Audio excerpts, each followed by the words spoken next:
nawala na ako sa sarili ko na solamente ang nasa isip ko yun na lang, huwag mo na akong iwanan, pantayan mo na ako.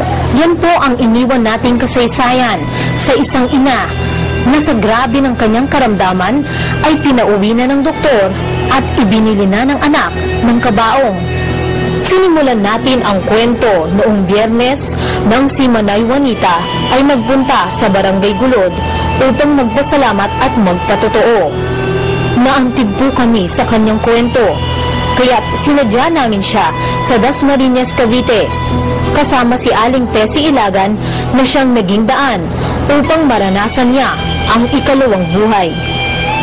Noon, si Manay Juanita, 70 years old, ay daig pa ang namakyaw ng sakit sa goiter, gallbladder, diabetes, sa puso, kidney at alta presyon, dahilan upang pauwiin na siya sa kawalan ng pag-asa. Mula po sa pagkabata ay pinaghahandaan na natin ang ating kinabukasan. At kapag tayo, ayon nga sa iba, ay tinaningan na, ay pinaghahandaan naman natin ang ating kamatayan. Ngunit ang layunin po ng Glow Herbal ni Carey Herrera ay ang magandang kalusugan at mahabang buhay. Mangiyak-ngiyak si Manay Juanita nang minsay ilahad niya sa amin isang Sabado ang kanyang karanasan sa pag-inom ng Glow Herbal. Kahit naman po siguro kayo ay maiiyak kapag nalaman ninyo na ibinili na pala kayo ng kabaong. Ang daming doktor na tumitingin sa akin. Yung anak ko, yun ang kausap ng espesyalistang doktor para tanggalin itong aking dahil yun ang magiging sanhi ng kamatayan ko. Hindi naman pwede. Dahil sa puso naman ako.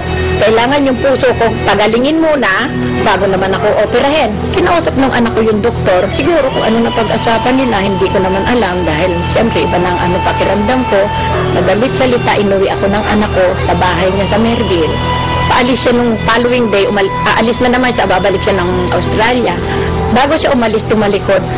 Sabi sa ate, sa sister ko ganito, Nene, bahala ka na sa mama nga, kung ano't ano man, tawagan mo na lang ako. Nung umalis na yung anak ko, naupo, yung kapatid ko, sabi ka, umupo ka nga dito, ne, kausapin kita. Ano yun? Umiyak. Ang sabi, may ataol ka na. Binili ka na ng ataol. Bakit? Ewan ko, may sinabi yata yung doktor sa kanya. Kaya ginawaan niya na ng paraan na kung ano man mangyari sa'yo, hindi na kami mag-aabala, kompleto ka na. Grabe ka nagkasakit yan. Kung saan hospital, tinadala yan. Nag-50-50. Sabi nga namin, buwan na buwan si Manay, milagro yung ginawa nitong matanda nito. Sabi ko, may nakalaan na kabaong yan eh. So, pagbukas ko ng pinto ito, nanonood sila ng TV. Basta pahapyaw na lang ang narinig ko na kagilagilalas na gamot, ang Glow Herbal, na taga-Nubaliches, yun nga si Carey Herrera. Yun na lang ang narinig ko. Pagdating ko doon ako po, Panginoon, ang tao po naman ay talagang hindi ka makakasiksik dahil patong-patong kaliwat kanan sa kabila, kotse lahat puno. Pagpasok ko, Aling Tessie ang nabungarang kong nakaupo. Ang ginawa naman ito, pinagbilihan niya ako ng isang bote. Dito ang tuwa ako. 3 beses pa lang ako nakakainom. Yung katawan ko nararamdaman kong parang may lumalabas na hindi ko malaman. Hangin na malamig, na mainit na. Ibang ko anise ko eh. Pero sa totoo lang, hindi na ako pinapawisan. Ilang taon nang walang pawis na lumalabas sa katawan ko. Nung nangangalahati na, itong pa akong hindi ko maangat, nagagalaw ko na. Nung makainom ako ng Glow Herbal, unti-unting naramdaman ko na yung aking ihi, bumibilis na. Tapos yung aking dumi, pag inom ko, biglang parang pakiwari ko eh, nailabas ko na lahat yung laman ng bituka ko eh. At siyempre magliligo ko kasi madulas, parang nailabas ko na lahat yung cholesterol na dyan ko. Doon ako nakaginhawa na ang pakiramdam ko ay talagang sabi ko, salamat sa Glow Herbal. Ito na yata ang daan upang ibalik ang lakas ko. Naibinili na ako ng kabaong ng anak ko. Kaya ako napaiyak. At ang sabi ko sa anak ko, bakit kabaong ang binili? Hindi na lang gamot para sa akin. Hindi ko pa natutuklasan ang Glow Herbal na yan. Kaya ang nangyari nung matuklasan ko yan, sinabi ko sa anak ko na i-refund ang pinagbilihan ang ibinili ng kabaong at ibili na lang ng Glow Herbal na siyang nagpagaling sa akin. Dito po sa RPN, ang tahanan ng Kagilagilalas, ay marami na rin po ang nakasubok ng Glow Herbal. At sa marami ng natulungan sa kalusugan ng ating TV network, ay bukod tangi ang karanasan ng ama ni OG Manansala, isang spinner o tagalapat ng musika. Nung unang lubas sa programa natin sa Ratchada Balita, nagdalawang isip ako, sabi ko, baka hindi totoo yan eh. Baka nagkaroon ako ng doubt na siguro hindi effective o kaya racket, gano'n. Pero nung mga sumusunod na mga episode natin na pinipicture natin sa Ratchada Balita, sa programa natin, parang nag-iba yung pananaw ko. Nakita ko yung mga taong nagpupunta sa bahay ni Carey, at yung mga taong talagang pumipila sila. Sabi ko, nag-iba yung pananaw ko. Sabi ko, bakit hindi ko kaya subukan sa father ko?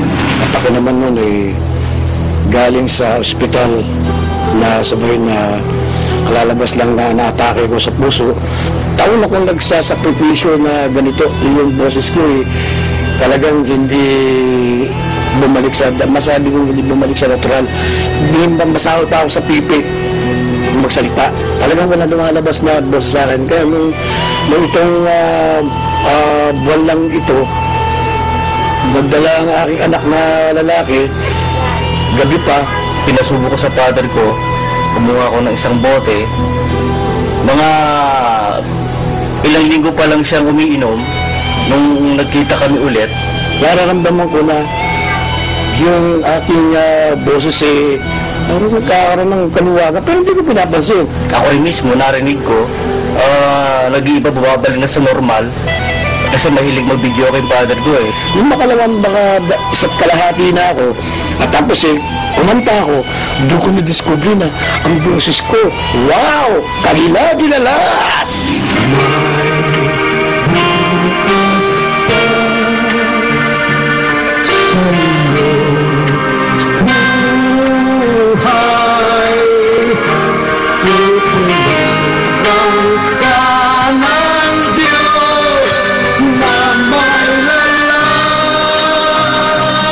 Pangalawang boses ko na lamang po dahil sa nung nakaraang mga taon na po na natatanda ko na huling kodita po dito sa atin, ako po ina-opera sa vocal cord ng 15 araw po ako sa hospital. Hindi na po ito ang boses ko nung ako'y lumabas sa hospital. Ito po dala na po ng Glow Herbal na sinasalubukan ko muna. Talagang kagilagilalas. Talagang mabisa talaga itong Glow Herbal. Ito, hindi lang yung boses ng father ko ang napagaling niya, pati na rin ibang nararamdaman niya sa katawan. Yung arthritis ko, ito pang nakaupo akong ganito, hindi ako makatayo ng diretso. I-demonstrate ko pag tumayo ako, ganito, ayan. Mamaya. Kailangan dahil. Ayan. Ayan ang dati. Ha? Paano pinyo? Ngayon, naubos ko yung 2 boto. Kaka-bending profit pa ako. Oo. Kasi ako naman mamaya, hindi ko maabot yan. Ako mo, oo. Ha? Hindi nakakarami pa po sila. Pa ako nga. Medyo jeta tayo na konti ngayon. Kasi nga. Kaya, tamang-tama nga yung pinangalan talagang kagilagilalas. Kasi yung mga ganyang mga talagang dapat nabigyan ng pagpapahalaga, lalo na ang gobyerno natin. Sana kung ito ay makakarating sa kanilang kaalaman, suportahan nila para sa mga mahihirap. Sabi nga, di ba? Ito ang pagkakataon na bigyan nila ng pansin ang ating mga Pilipinong ewan ko kung matatawag natin invention dito. Hindi ko pwedeng tawagin invention to dahil sa ito'y kaloob ng Diyos to eh. Kung naririnig lang ng mga kinaukulan to, mataas sa ating pamahalaan, ako po ay nakikisuyo sa inyo.